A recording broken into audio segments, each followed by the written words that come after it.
Welcome back students. मैं Alice गुजर स्वागत करता हूं आप सभी का एम्पायर कोचिंग हब के इस ऑनलाइन यूट्यूब प्लेटफॉर्म पर।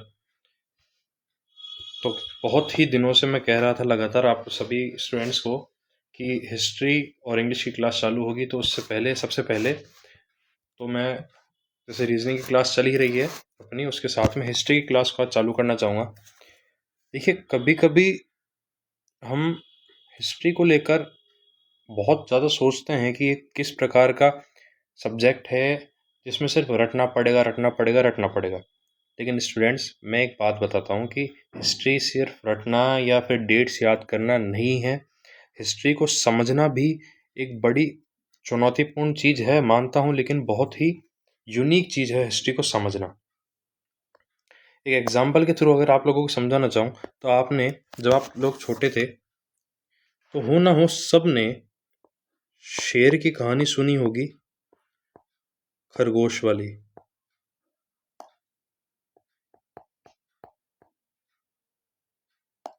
शेर और खरगोश की कहानी सुनी होगी, लायन एंड रैबिट। कौन सी?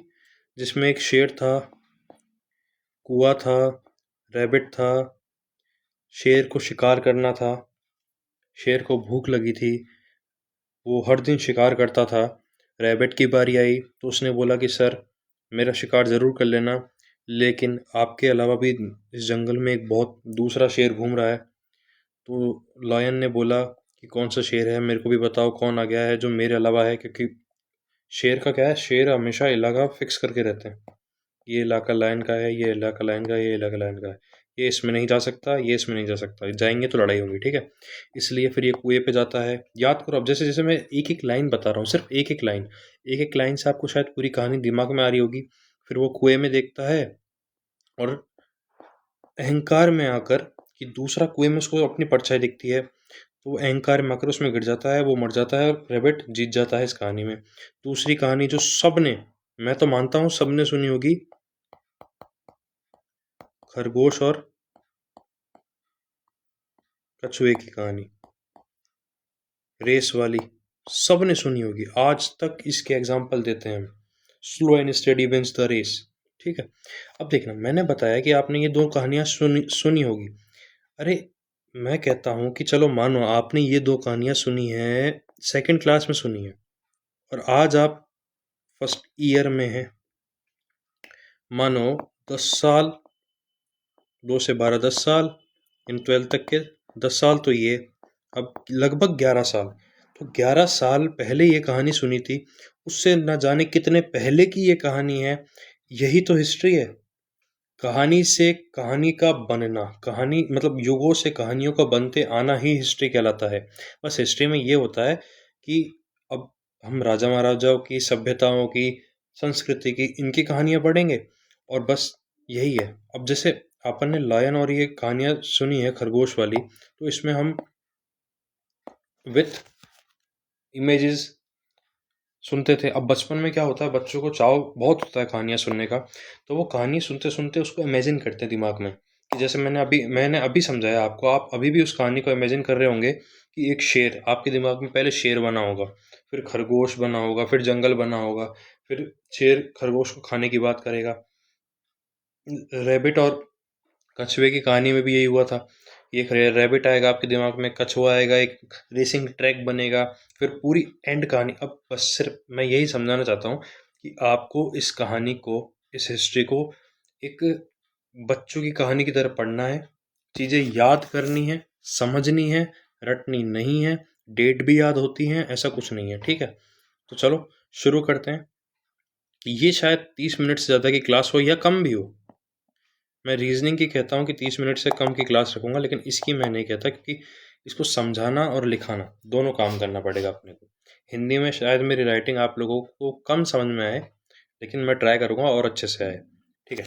तो सबसे पहले, हमेशा किसी भी सब्जेक्ट को शुरू करने से पहले उसके सिलेबस का हमें पता होना सबसे ज़्यादा ज़रूरी है, कि हम उसमें क्या पढ़ने वाले हैं। ये भी एक पैटर्न है, यही एक पैटर्न है किसी सब्जेक्ट को पढ़ने का, उसकी हिस्ट्री जानना। आपको उसका बेस, उसकी हिस्ट्री जाननी पड़ती है सब्जेक्ट की, तभी आपके समझ में आता है। जैसे मैंने रीजनिंग में पहले सिलेबस डिस्कस करा था, उसी प्रकार इस बार आज भी मैं सिलेबस डिस्कस करूँगा पहली वीडियो में, और कुछ समझाऊंगा कि मैं आज क्या पढ़ाने वाला हूँ। देखिए, हमारी हिस्ट्री को, इंडियन हिस्ट्री को 3 पार्ट्स में बांटते हैं। 3 पार्ट्स में बांटते हैं। 3 पार्ट्स में पहला पार्ट होता है एंशियंट हिस्ट्री, प्राचीन भारत। दूसरा पार्ट जो बांटा गया वो बांटा गया मेडिवल हिस्ट्री, मध्यकालीन भारत। तीसरा पार्ट जो बांटा गया वो बांटा गया मॉडर्न हिस्ट्री या फिर आधुनिक भारत। अब देखना, एंशियंट हिस्ट्री और प्राचीन Bharat. Ancient history, ancient history या फिर हिंदी में बोलें तो बोलेंगे प्राचीन भारत। मैं बहुत बेसिक नॉलेज जो मैं कैरी करता हूँ कि इन 3 पार्ट्स को किस तरीके से अपने दिमाग में बैठाया जाए, वो ये है कि आप एंशियंट हिस्ट्री को पहले जोड़ते आइए। एंशियंट हिस्ट्री यानी मानव के उत्पत्ति का समय। मानव की उत्पत्ति हम सबको पता है बेसिकली, सबसे पहले आदि मानव। जो एक मोटी मोटी जो दिमाग में आती है वो ये चीज़ें, आदि मानव,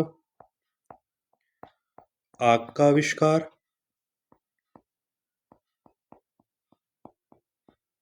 ठीक है, आग का आविष्कार से फिर धीरे धीरे विकास,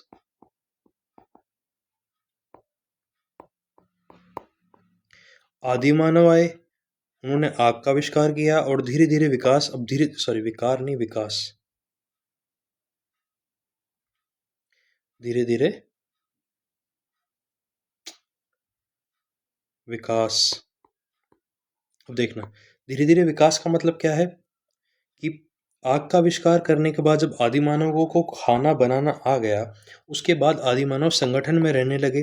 संगठन में रहने लगे तो ये नदियों के किनारे रहते थे, ठीक है। किसके किनारे रहते थे?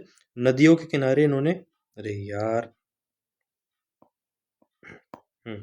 ये हो गई नदी, मान लो ये पानी जा रहा है। अब नदियों के किनारे रहते थे, क्यों? क्योंकि अब आग जलाना आ गया है, शिकार करना आ गया है, और साथ ही में आदि मानव को खाना या फिर यूं कहें कि खेती करना भी आ गया है। तो नदी के पास सबसे ज़्यादा उपजाऊ भूमि होती है, तो नदी के पास रहते थे आदि मानव।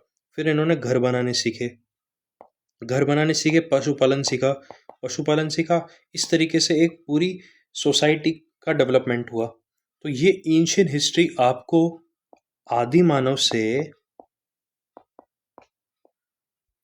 आदि मानव से एक सभ्य या फिर कहें एक विकसित, सॉरी विकासशील मानव की कहानी बताता है। लेकिन जब मैं पढ़ाऊंगा और उस समय के लोगों की बात करूंगा तो आप सोचोगे कि आज के टाइम के लोग जो कर रहे हैं वो आपको लगेगा कि वो सिर्फ कॉपी कर रहे हैं पिछले लोगों की। जैसे कि वो जो जो डेवलपमेंट कर चुके थे अपने टाइम पे, उसे सिर्फ हम एक टेक्नोलॉजी का फॉर्म दे रहे हैं, उसके अलावा कुछ नहीं कर रहे हैं।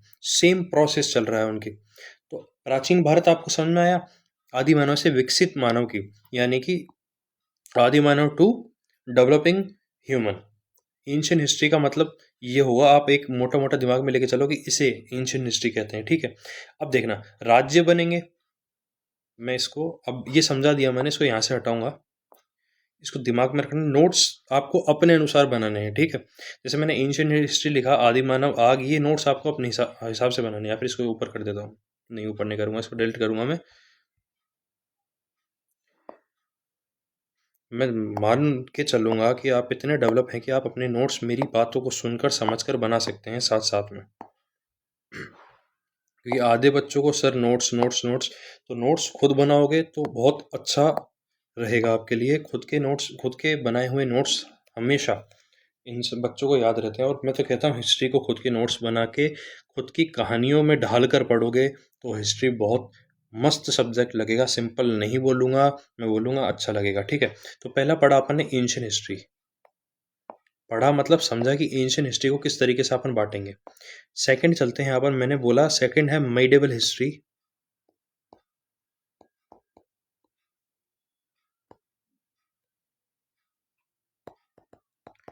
या फिर इसको बोलेंगे मिडिवल इंडिया।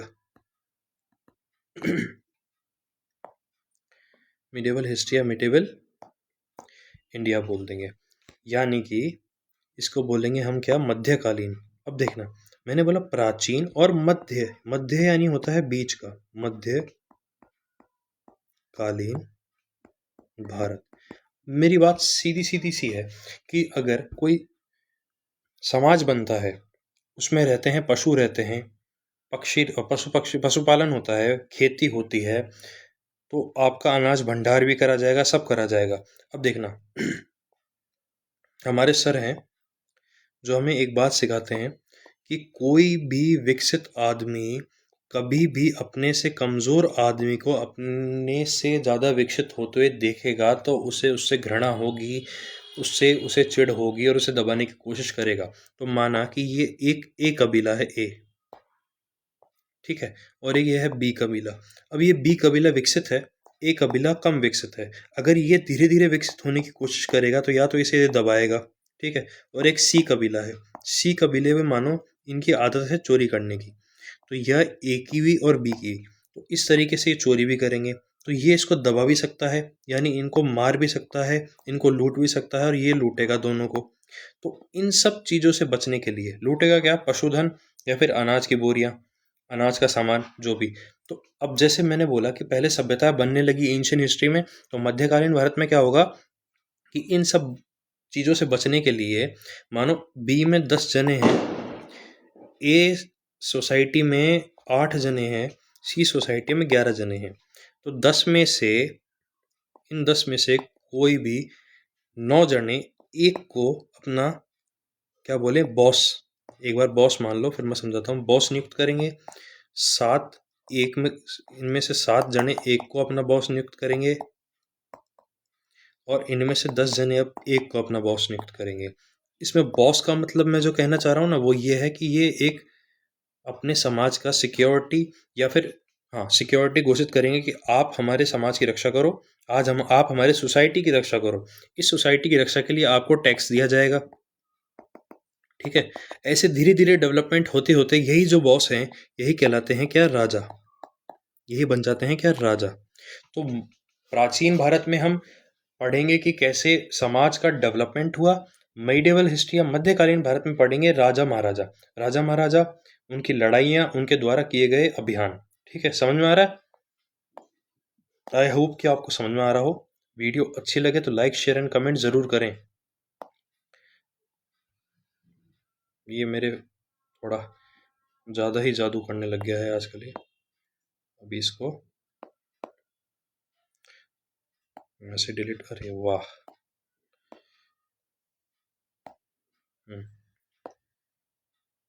एंशियंट हिस्ट्री समझ में आई, मिडिवल हिस्ट्री समझ में आई कि इसमें हम क्या पढ़ेंगे इन दोनों में, ठीक है। तो अब आगे चलते हैं, फिर आता क्या है, फिर अगली आती है जो अपन ने बात करी थी, वो होती है मॉडर्न हिस्ट्री। मॉडर्न हिस्ट्री यानी आधुनिक भारत। आधुनिक भारत में जैसे आप पहला टॉपिक पढ़ रहे हैं, adventure of European in India, sorry, advent of Europeans in India, यूरोपियों का भारत में आगमन। अब देखना, राजा महाराजा हैं तो ये कहानी बहुत लंबी चलेगी, बहुत सालों तक राजा महाराजा आएंगे, फिर विदेशों से आक्रमण होंगे, और जो मॉडर्न हिस्ट्री आएगी,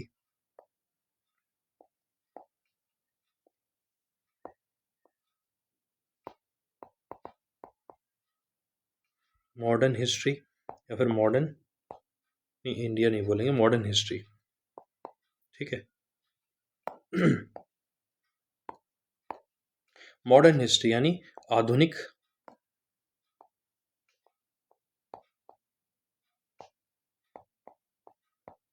भारत। आधुनिक भारत की जो हिस्ट्री होगी वो होगी विदेशियों का आक्रमण, अंग्रेजों द्वारा भारत को गुलाम बनाना, अंग्रेजों से भारत की आज़ादी, और अभी तक 2025 तक, जैसे मानो अगर अभी अक्टूबर का महीना चल रहा है, उससे पहले के 6 महीनों तक की हिस्ट्री को मॉडर्न हिस्ट्री माना जाएगा, ठीक है। समझ में आया आपको? एंशियंट हिस्ट्री यानी मानव का विकास, मानव की सुविधा या फिर कहें सिक्योरिटी या सुरक्षा, मध्यकालीन भारत में, मिडिवल में, अभी वर्तमान वाली हिस्ट्री, या फिर यूं बोले अंग्रेज। आप दिमाग में ये लेके चलना, अंग्रेज। अंग्रेज से आपको समझ में आएगा 200-400, ज़्यादा नहीं, मतलब 200-300 साल पुरानी हिस्ट्री को मॉडर्न हिस्ट्री कहते हैं। आई होप कि आपको ये तीनों चीज़ें समझ में आई होगी। अब चलते हैं इसके सिलेबस पे। हिस्ट्री के सिलेबस की बात करें तो पहले पढ़ेंगे अपन एंशियंट हिस्ट्री या फिर प्राचीन भारत। प्राचीन भारत का पहला टॉपिक लेंगे अपन इंडस वैली सिविलाइजेशन, सिंधु घाटी सभ्यता। ठीक है। दूसरा टॉपिक वैदिक एज एंड आर्यंस, वैदिक काल और आर्य। तीसरा टॉपिक होगा महाजनपद, मगध एम्पायर, महाजनपद और मगध साम्राज्य। ये जैसे जैसे मैं बोल रहा हूँ इसको ध्यान से सुनना, क्योंकि ये चीज़ें आपकी सबकी पड़ी हुई है। बस ये दिमाग में, जैसे मैंने बोला सिंधु घाटी सभ्यता, तो आपके दिमाग में वो थोड़े थोड़े पॉइंट आ रहे होंगे। हाँ, हमने पढ़ा था सिंधु घाटी सभ्यता, 1922 में हड़प्पा की खोज आर डी बनर्जी द्वारा, मोहनजोदाड़ो। वैदिक कालीन सभ्यता, वैदिक काल में ऋग्वेद, सामवेद, अथर्ववेद, सॉरी ऋग्वेद, सामवेद, यजुर्वेद, अथर्ववेद। फिर महाजनपद और मगध मगध साम्राज्य याद आएगा। फिर जैन और बौद्ध धर्म याद आएगा। फिर मौर्य साम्राज्य याद आएगा, चंद्रगुप्त मौर्य, चाणक्य, मौर्योत्तर राज्य मतलब पोस्ट मौर्य किंगडम, मौर्य के बाद का शासन, मौर्य एम्पायर, ये अशोक वाला एम्पायर हो गया। फिर आता है Gupta empire, golden age of India कहते हैं गुप्ता एम्पायर को, स्वर्ण युग कहते हैं। ठीक है। फिर पढ़ेंगे अपन पोस्ट गुप्ता पीरियड, गुप्ताओं के बाद का राज्य, रीजनल किंगडम्स, उत्तरकालीन राज्य, उत्तर गुप्तकालीन राज्य यानी गुप्ताओं के बाद के जो राजा हैं उनकी बात करेंगे। फिर यहाँ पर एंशियंट हिस्ट्री खत्म होगी। फिर आती है मध्यकालीन हिस्ट्री या मेडिवल इंडिया, मेडिवल हिस्ट्री। तो पहले फिर अब मेडिवल हिस्ट्री सबसे अच्छी लगती है मेरे को, क्योंकि इसमें लड़ाइयाँ ही लड़ाइयाँ, मज़ा आता है सही में इसको पढ़ने में बहुत और पढ़ाने में भी। तो इसमें सबसे पहले पढ़ेंगे अपन rise of Rajputs and early medieval state, Rajput काल और प्राचीन मध्यकालीन वो राज्य। ठीक है। फिर उसके बाद में दिल्ली सल्तनत 1206 से 1526, मतलब जहाँ से इंडिया की, यूँ बोलें कि इंडिया पर दूसरे विदेशियों का राज शुरू हुआ, वो कहानी है दिल्ली सल्तनत से चालू होती है। फिर आते हैं रिलीजियस मूवमेंट, भक्ति एंड सूफी के, भक्ति और सूफी आंदोलन आते हैं। फिर आता है मिडेवल में विजयनगर और बहामनी किंगडम्स, ये है साउथ के किंगडम्स हैं, विजयनगर और बहामनी किंगडम्स। फिर आता है मुगल एम्पायर 1526 से 707, बाबर से लेकर औरंगजेब। अब देखना, मैं बाबर से लेकर औरंगजेब तो पढ़ाऊंगा ही, साथ में मैं और अच्छे से राजस्थान और महाराष्ट्र, इन दोनों की हिस्ट्री को भी कवर करने की इसी आ, इसी कोर्स में साथ में ही कवर करने की कोशिश करूंगा। यूँ नहीं है कि मैं अगर बाबर पढ़ा रहा हूँ तो इसी की बखान गाऊंगा ना, बिल्कुल नहीं। मैं राजस्थान में जिन जिन से लड़े हैं उनकी भी बात करूंगा और अच्छे से बात करूंगा। फिर आता है मराठा एम्पायर, शिवाजी एडमिनिस्ट्रेट मराठा साम्राज्य। फिर आता है decline of Mughal empire, Mughal साम्राज्य का पतन। फिर आते हैं मॉडर्न इंडिया पर, आधुनिक भारत पर, जिसमें adventure of European in India, यूरोपियों का भारत में आगमन कहते हैं।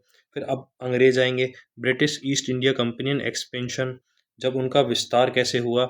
एंग्लो फ्रेंच, अब सिर्फ अंग्रेज नहीं आए थे उस टाइम पे, उस टाइम पर आए थे और भी लोग आए थे भारत में। फिर आते हैं एंग्लो मराठा सिख वॉर सवेंगी, फिर ब्रिटिश एम्पायर, फिर सामाजिक धार्मिक सुधार होंगे, फिर 1857 का विद्रोह होगा।